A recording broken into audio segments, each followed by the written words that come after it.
16 жастағы бала сабақ оқымайды, күні-түні компьютер ойнайды, қарасаң болашағы жоқ сияқты. Бірақ бірнеше жылдан кейін сол бала Forbes-қа кіреді. Ал ең қызығы, ол бәрін нөлден емес, минустан бастайды. Отбасының мойнында 40 миллион қарызы болды. Бүгін тинейджер миллиардер фильмін қараймыз. Шынымды айтсам, бұл кино кәдімгідей мотивация береді. Бұл топ Таиландтағы қарапайым жасөспірім, бірақ оның басқалардан айырмашылығы бар еді. Ол онлайн ойындар арқылы ақша табатын. Басқа балалар ата-анасынан ақша сұрап жүргенде топ өзіне көлік сатып алып қойған. Сол кезде ол өзін өмірдің жеңімпазы сияқты сезінді. Ақша бар, өмір қызық, бірақ ондай нәрсе ұзаққа созылмайды ғой. Бір күні аккаунтын бұғаттап тастайды. Сол кезде барлық табысы тоқтайды. Сол сәттен бастап топ бірінші рет шынайы өмірмен бетпе-бет келеді.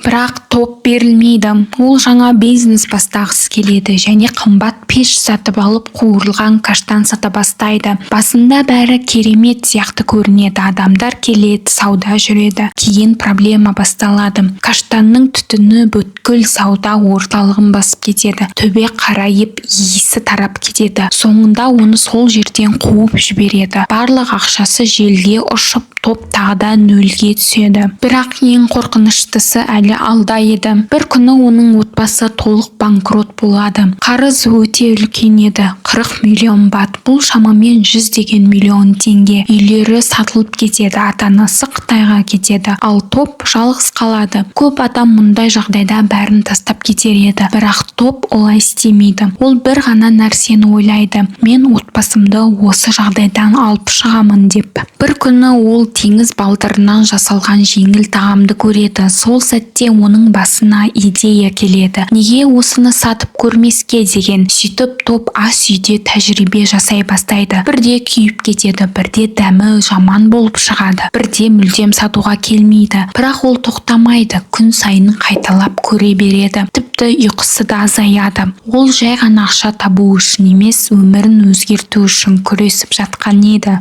Бір күні топ тағы да балдыр қуырып жатады, бірақ бұл жолы бәрі тағы да сәтсіз болады. Не істесе де дәмі ойдағыдай шықпайды. Шаршап кеткен топ жаңбыр суына малынып қалған соңғы балдырды да қуырып көреді. Сөйтсе дәл іздеген дәмі шығады. Сол кезде ол бір нәрсені түсінеді. Балдырды қуырар алдында аздап сулау керек екенін. Міне, солайша кейде үлкен идеялар лабораторияда емес, кездейсоқ қателіктен де пайда болады. Сосын топ өнімін 7-Eleven'ге алып келеді. Біздегі Magnum сияқты үлкен дүкендер желісі. Бірақ оны ешкім күтіп тұрған жоқ. Сен кімсің, мынандай өнім өтпейді деп бас тартады. Бірнеше рет оны қайтарып жібереді. Бірақ топ қайта-қайта келе береді. Ешкім оған аса мән бермейді. Бірақ күндердің бір күнінде балдыр салынған қорапты топ кеңсеге қалдырып кетеді. Қызығы, бір қызметкер жай қызық көріп ашып көреді де жей бастайды. Сосын екіншісі келеді, артынша тағы бірі.